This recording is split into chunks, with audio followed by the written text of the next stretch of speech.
Hello, I'm Kamal Santamaria. This is Counting the Cost on Al Jazeera, our weekly look at the world of business and finance. This week, China. It continues to break all sorts of records, trade, share sales. But what happened to economic growth, and how will that affect the global recovery? Also selling BP to the world. Would-be investors are preparing to stump up for the biggest oil spill in US history. Is BP now finally turning the corner? And who are the real winners out of the official World Cup sponsors, and did that sponsorship pay off? Find out why it all might have been a waste of time and money for some. There is one thing in economics you can very rarely argue with the numbers, and right now they show everything about China is supersized. Yes, it's coming off such huge growth. Yes, it was always going to weather the global recession better than most. But right now, it's exporting goods worth a record $137 billion. That was just for June, up 44% on the same time a year ago. Also, the economy as a whole just keeps on motoring. Its latest growth numbers, 10.3% in the second quarter. Less than the same period a year earlier, but that should, in theory, suck in more imports from the rest of the world. You've also got Ag Bank, probably never heard of it actually, but it is on course to become the world's biggest stock market listing, raising $22 billion.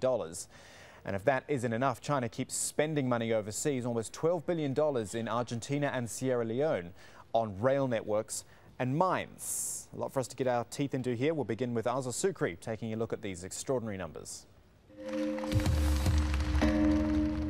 Ringing in a mammoth public share offering. The chairman of China's Agricultural Bank and Shanghai's Communist Party secretary celebrate the company's market debut. Agricultural Bank has gone from technical insolvency to a sprawling giant with assets of around $1.2 trillion. It has 320 million customers, more people than the population of the United States. But the new stock's performance has lagged behind previous large new entrants as the share market suffers under the weight of a slowing economic growth. Latest government figures show the economy grew by 10.3% in the second quarter.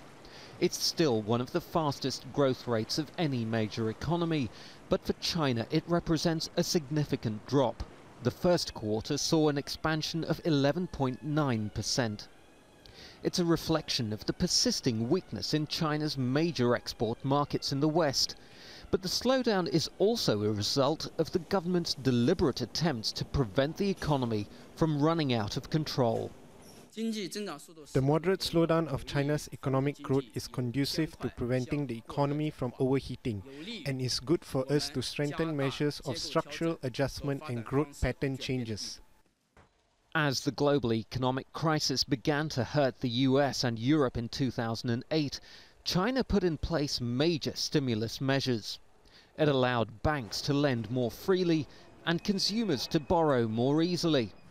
But that's allowed some parts of the economy, particularly the construction sector, to overheat.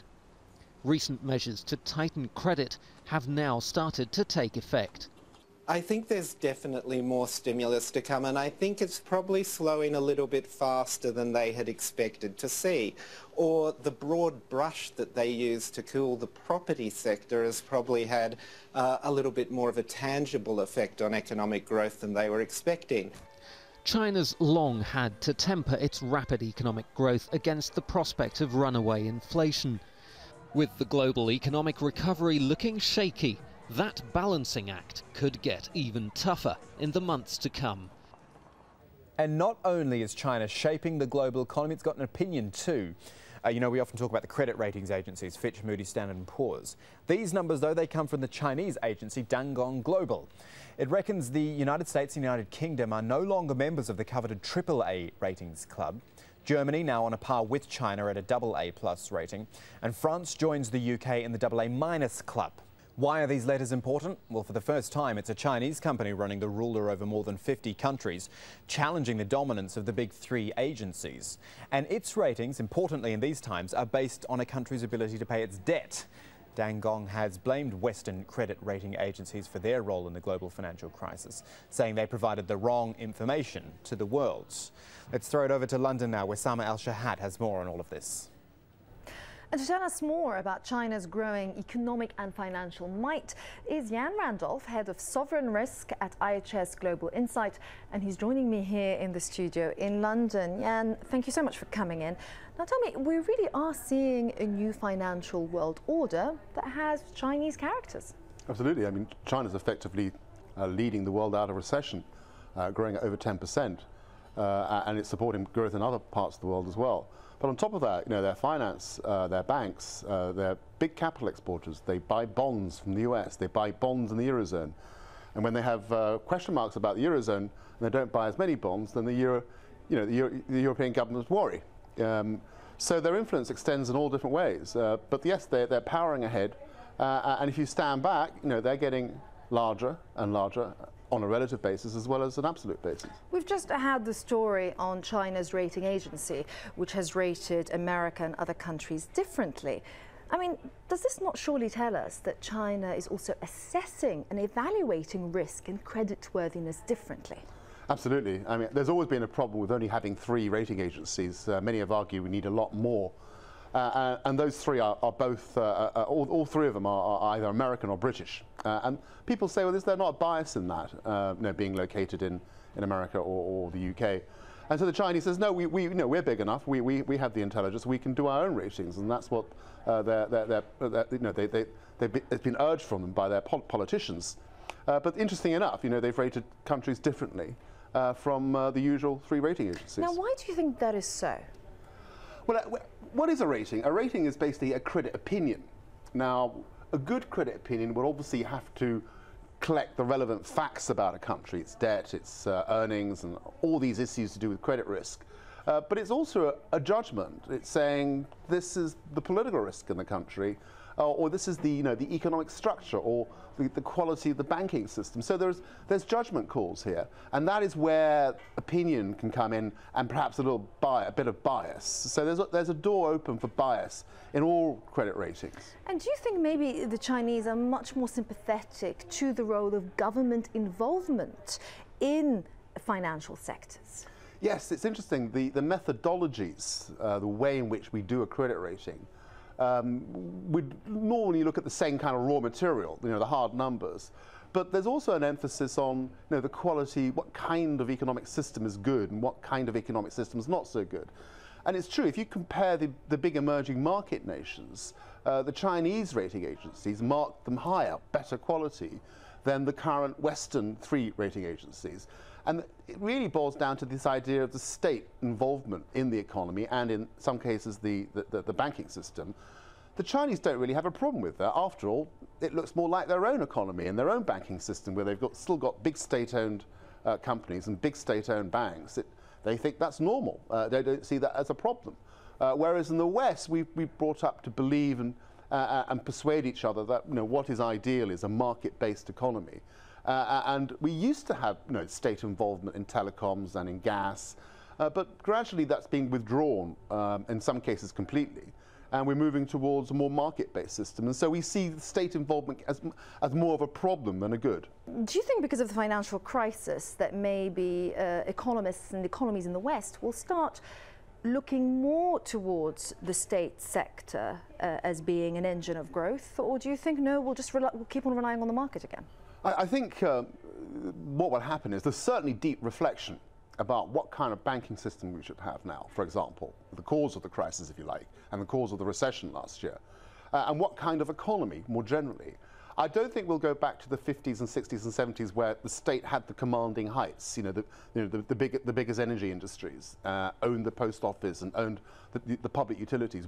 It's unlikely we'll go back there, but we will have stronger regulation, and particularly in finance. Finance was the problem area, and that will be more heavily regulated, more smartly regulated, hopefully, than before. Now to the US, and a slap on the wrist for Goldman Sachs. Investment banks agreed to pay $550 million to settle civil fraud charges, the ones that accused it of misleading investors over subprime mortgages. Now, even though Goldman Sachs doesn't admit any guilt, it is the largest penalty ever for a financial institution, one that'll take all of 2 weeks' earnings for Goldman Sachs to pay off. Meantime, the US has passed the biggest overhaul of financial regulation since the Great Depression, aimed at preventing a repeat of the economic collapse. Scott Heidler has more on that. Financial reform has been a top priority of U.S. President Barack Obama's administration. Senate Democrats Thursday were successful in getting the 60 votes they needed for the bill to pass. After some last-minute wrangling with the wording, Democrats were able to get 3 Republicans to back the bill. At over 2,000 pages long, the financial reform bill tightens regulations on how Wall Street does business. But how will this affect Americans who live on Main Street? The bill prevents abusive selling by financial institutions and no gambling with consumers' savings. They'll have to answer to a new Consumer Protection Authority. And on Wall Street, there will be stricter rules for biggest investors. Big banks will face new limits on risky trading activities. They'll be required to set aside more capital to help them ride out times of crisis. Break up or close at-risk banks. The government would have more power to dismantle troubled firms and impose leverage limits on firms that threaten financial stability. Thank you, everybody. The Democrats are facing a difficult midterm election in November with the control of the Congress in the balance. And they are eager to show voters that they can come through on one of their key issues and crack down on an industry that helped usher in the economic crisis, which sent millions of Americans to unemployment offices. All told, this reform puts in place the strongest consumer financial protections in history, and it creates a new consumer watchdog to enforce those protections. Because of this reform, the American people will never again be asked to foot the bill for Wall Street's mistakes. There will be no more taxpayer-funded bailouts, period. Republican members of Congress who are opposed to overall regulation have voiced their strong opposition to the reform, saying that the bill is too costly and does not address problems in the housing sector that spurred the financial crisis. When counting the cost returns, BP capping the leak and trying to persuade rich investors to part with their cash. Plus, we hear from Haitian business owners about how their economy is faring 6 months after disaster struck.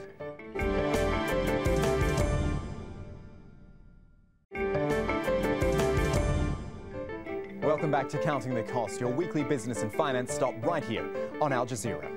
BP. Now, there is a name no one's wanted to touch for a few months, but is it finally turning the corner? As of the end of the week, things were looking a lot better beneath the Gulf of Mexico. The oil leak somewhat stopped by the new containment cap. And now it's got some financial interest too, which could help cover the $20 billion or so it's promised to President Obama to help with the cleanup. First up, it's in talks to sell some assets in the US to oil company Apache for as much as $12 billion. Then Abu Dhabi's Crown Prince told Bloomberg the emirate is considering an investment after BP's embattled boss Tony Hayward flew out to the Middle East to reassure investors. But on the flip side, BP could also be banned for the next 7 years from offshore drilling. A US congressional committee agreed measures to exclude companies with poor safety records. But let's focus on the disaster at hand, as it were. John Terrett has been following things in the Gulf of Mexico for a number of weeks now. He sent us this report from New Orleans. Milestone in the oil disaster. Clear blue water around the ruptured well for the first time in almost 3 months. The oil leak contained for the moment. But will it stay that way? I think it is a positive sign. We're still in the testing phase. I'll have more to say about it tomorrow. The US president anxious not to jump the gun, knowing this isn't over yet, that there's a chance the oil cutoff may not last. Engineers need to see whether the pressure on the cap system can be maintained. The higher the better, as low pressure would indicate a leak elsewhere, possibly deep underground. What we are trying to do now is actually get physical evidence because we don't know the condition of the well bore. And the way you do that is metaphorically is put your thumb over the garden hose. In this case, it's called a capping stack. BP's share price jumped sharply on Thursday in recognition that the oil has stopped, but now it must complete the testing, a process that could take another 2 days. We could be very close, whether it's through this activity or through the relief wells, to the point where we feel like, I think everyone feels like we've begun to turn a corner, and an important corner, but no, it's not the time to celebrate it. Containing the oil with the cap is a crucial step towards a system that can collect up to 80,000 barrels of oil a day. The significance of BP's achievement in stemming the flow of oil is that for the first time in almost 90 days, BP has control over the rogue well. Engineers will be able to siphon oil to the surface at will without any of it getting into the sea, or in the event of bad weather, like a hurricane, shut it in again, just like we're seeing now. Though the news is being welcomed throughout the 5 US Gulf states affected by the worst oil spill in the region's history, there are still millions of litres of crude floating undetected in the ocean that have been affecting the environment and could go on hitting valuable fisheries, delicate marshes and tourist beaches for many months to come. But for now, at least, this is the site BP and the people who live and work in the Gulf have been praying for. So that's BP. Another company that's felt the wrath of US politicians is, of course, Toyota. The Japanese automaker, you'll remember, has recalled more than 8 million cars worldwide due to faulty accelerator pedals. Well, Toyota's now investigated 2,000 cases using event data recorders. It's a bit like a plane's black box recorder. The findings, there are no problems, apparently, with the electronic throttle system, and driver error was to blame for, quote, virtually all cases. So good news, in a way, you'd think, for the company, but consider what it's cost Toyota until this point. The cost of the recall expected to exceed $2 billion. Lawsuits slap another $10 billion on that. And the company's stock, that's down a fifth, or $40 billion. With some views on all this, here's the editor-in-chief of Ward's Auto World magazine, Drew Winter, in America's car-making capital, Detroit. It has a big uphill climb for the future. But these recent scientific results do help bolster, certainly, Toyota's claims that there is no phantom electronic glitch that's causing sudden acceleration in its vehicles.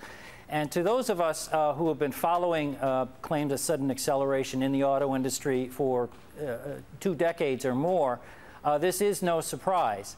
In fact, lots of automakers have had their products accused of being defective with some sort of sudden acceleration problems, and thousands of cases have been studied over the past 2 decades, and pretty much every single one has been determined to be what they call pedal misapplication, or drivers mistakenly stepping on the gas instead of the brake. Certainly there are significant real issues out there, such as drivers' mats being caught under pedals, and other instances where there actually is a mechanical problem.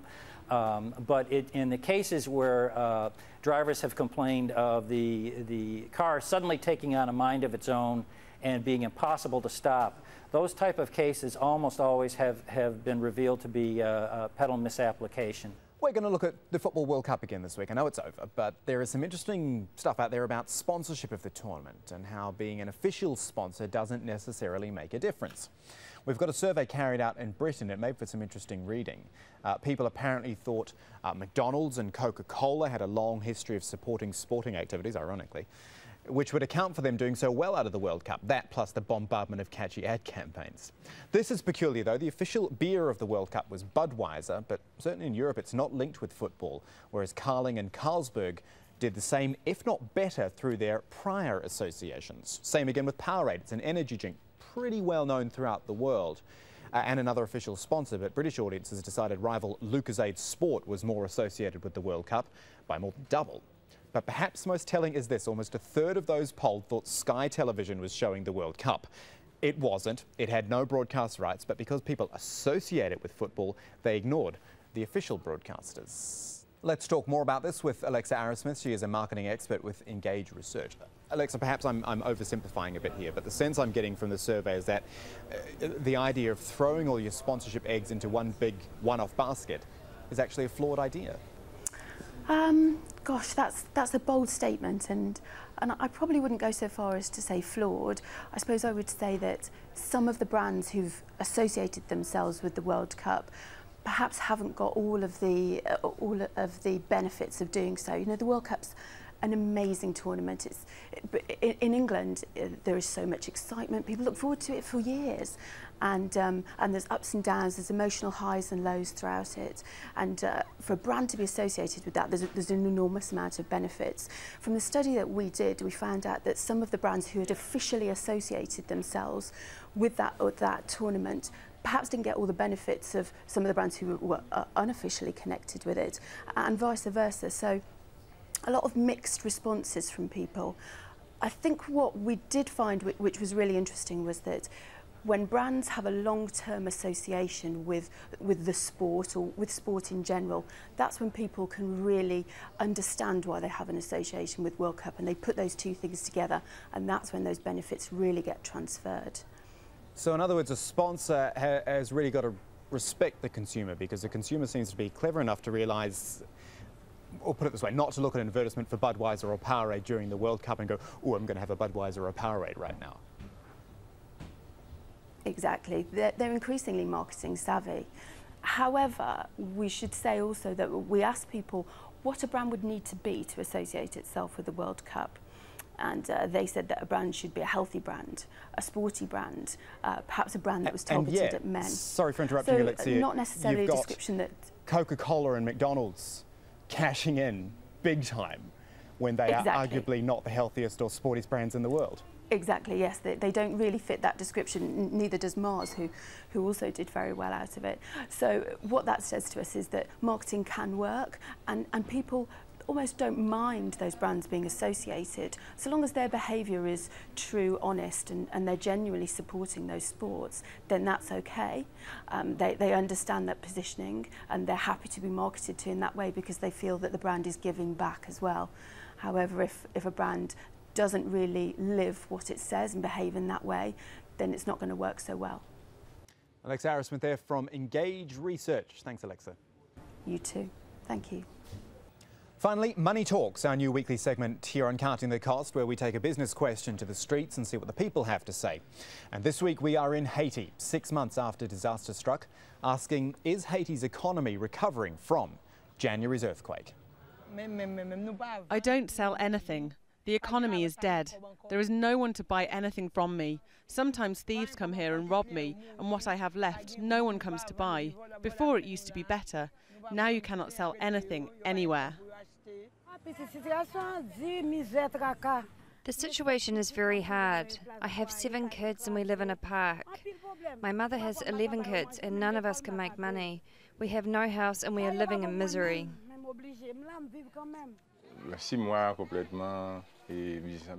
We cannot sell anything.